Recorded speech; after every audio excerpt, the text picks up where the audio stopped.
Kwa utumishi wa umma Felix Koskei amesisitiza azma ya serikali ya kupanua fursa za elimu hasa kwa wasichana katika maeneo kame.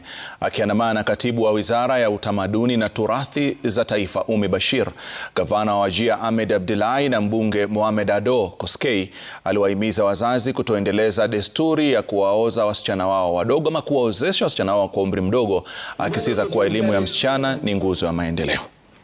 And education officers, both TSC and the Ministry of Education, wahakikisha kwamba kuko na competition across schools, come up with same exams, just all the schools to compete, let them do exams together, let them share knowledge, let them share strategies from one school to another one. Alafu kila mtu analetwa juu, mwenye alikuwa mbele zaidi anashika mkono juu hapo nyuma, alafu wote wakuje pamoja, alafu tuende tukijua kwamba tuko sawa.